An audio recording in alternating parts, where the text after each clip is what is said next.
బండారు శ్రావణేశ్వరి గారు.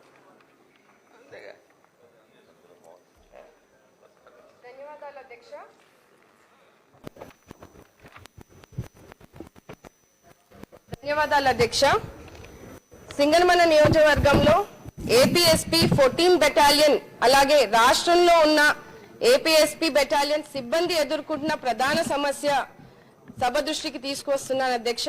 GOMs 329 home department అమల్లో లేకపోవడం వల్ల ఏపీఎస్పీ సిబ్బందికి 10 ఏళ్ల సర్వీస్ తర్వాత ఏఆర్ కానిస్టేబుల్ పదవికి 40% కోటా ఉన్నప్పటికీ గత వైసీపీ ప్రభుత్వంలో పూర్తిగా ఈ అవకాశాలు పట్టించుకోకపోవడం వల్ల 18 నుంచి 12 సంవత్సరాల సర్వీస్ ఉన్నప్పటికీ కన్వర్షన్స్ లేక ఇబ్బంది పడుతున్న పరిస్థితిని మీ దృష్టికి తెస్తున్న అధ్యక్ష.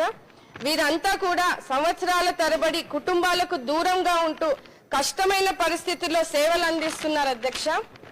6 సంవత్సరాలు 12 సంవత్సరాలు 18 సంవత్సరాలకు ఇచ్చే ఇంక్రిమెంట్స్ కోల్పోవడమే కాకుండా కన్వర్షన్స్ తర్వాత ఏఆర్ కానిస్టేబుల్ 7 సంవత్సరాల జూనియర్ గా చూపించడం వల్ల తగిన ప్రమోషన్స్ కూడా పొందలేక కానిస్టేబుల్ గానే రిటైర్ అయ్యే పరిస్థితిని చూస్తున్నాం అధ్యక్ష. వారితో పాటు సివిల్లో కానిస్టేబుల్ గా చేరిన వాళ్ళలో సిఐ వరకు ప్రమోషన్స్ పొందే అవకాశాలు ఉన్నాయి అధ్యక్ష. కాబట్టి సంబంధిత మంత్రివర్యులను ఈ జియోలో ఉన్న అవకాశాలు ఏపీఎస్పీ సిబ్బందికి కనిపించవలసిందిగా మీ ద్వారా కోరుతున్నాను అధ్యక్ష. ధన్యవాదాలు.